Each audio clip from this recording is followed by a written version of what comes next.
नव्हता, मग कुणी पाहिला किंवा कसं झालं, मग अयोध्येतच मंदिर का, किंवा मग इथं आमच्या इथं पुरंदर तालुक्यात वाल्हे नावाचं एक गाव आहे जेजुरीच्या पुढं. तिथं वाल्या कोळीचा एक डोंगर आहे आणि त्याचे वाल्या कोळीचे 7 रांजण आहेत, जे त्यांनी लोकांना लुटून मारून जे भरले होते ना, ते रांजण आहेत तिथं. तर मग वाल्या कोळी कुठं, वाल्या कोळीचा वाल्मिकी कुठं झाला, तर वाल्यात झाला. मग रामाचा जन्म रामायणात झाला, त्यांनी रामायण इथं लिहिलं. मग रामाचा जन्म कुठं झाला, वाल्यात झाला. कशाला पाहिजे तुम्हाला मंदिर, ह्या अशा काही घटना व्हायच्या. तर जिथं रामाच्या अस्तित्वावरच, राम होता नव्हता याच्यावरच ज्यावेळी डिबेट सुरू होती, त्यावेळी मी बोललो ठीक आहे ना, नसेल राम जाऊ द्या, त्या विषयी सोडून, नसेल राम. मग आमचे वेगवेगळे विषय झाले आणि बोलता बोलता मी त्याला म्हणलं तुझ्या वडिलांचं नाव काय, सांगितलं XYZ. मग तेच तुझे वडील आहेत, कशावरून, काय आहे का पुरावा आहे तुझ्याकडे, कसं देणार, कसा पुरावा देणार. म्हणजे माता भगिनींनी माझी भावना समजून घ्या. अरे जर तुझ्या बापाचा पुरावा तुझ्याकडे नाही, तुझ्या आईने सांगितलं की हा तुझा बाप आहे, तू त्याच्यावर विश्वास ठेवला. तसंच माझी आई, माझा बाप, माझी आजी, माझी मावशी मला सांगत होती की त्या अयोध्येत श्रीराम जन्माला, म्हणून आम्ही विश्वास ठेवला. या अशा गोष्टी आहेत, ह्या अशा बोलाव्या लागतात. तर आपल्याकडे खूप पुरातन संस्कृती आहे, सनातन संस्कृती. हिंदू धर्म, कदाचित हिंदू हा शब्द नंतर आला, पण सनातन म्हणजे चिरकाल टिकणारं सत्य, आणि सनातन जे कधीच नष्ट होऊ शकत नाही ते सनातन. आपण पूर्वीपासून होतो, आक्रमण झाली, आता हे गोरक्षक करावी लागती, हेच आपलं दुर्दैव, पण करत जाऊ. तरुणांचं आता तुम्ही बोलले याचं लग्न होत नाही धनुचं, आण पळवून, मी पण आणली, करू काय. 8.5 वर्ष जेलला काढली ह्या कामासाठी, कोण देतो पोरगी, कोण देतो. आणि राहिला पोलिसांचा विषय, आता तुमच्यावर समालोचक, तुमच्यावर गुन्हा दाखल झाला किंवा काय नेलं विलं.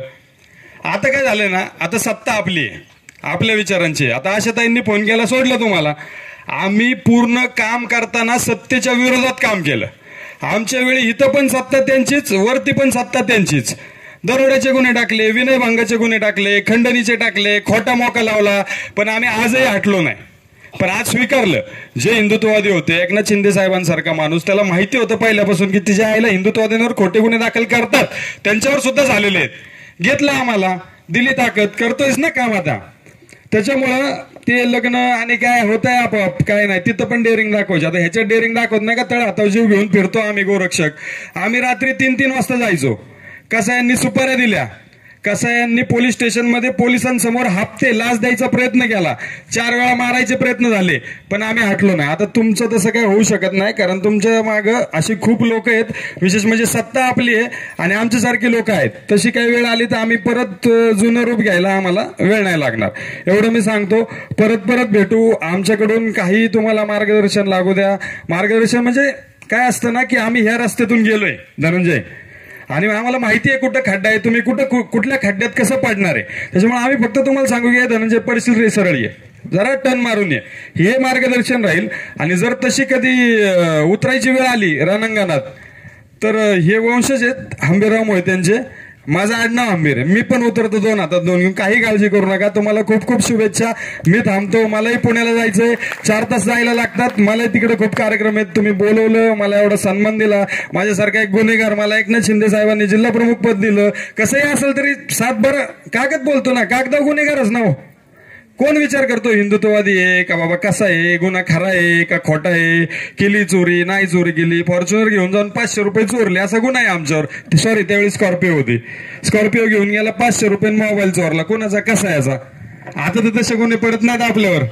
म्हणजे तो काळ होता, तो गेला. परत एकदा तुमच्या सगळ्यांचा आभार मानतो. धनंजयला, तुम्हाला सगळ्यांना मी शुभेच्छा देतो. आणि वेळ प्रसंगी, कठीण प्रसंगी मला आवाज द्या. हे काय भाषण बिष्ण करणं माझा धर्मच नाही. कठीण प्रसंगी आवाज द्या. हा हंबीर तुमच्यासाठी 24 तास उपलब्ध आहे. जय श्रीराम.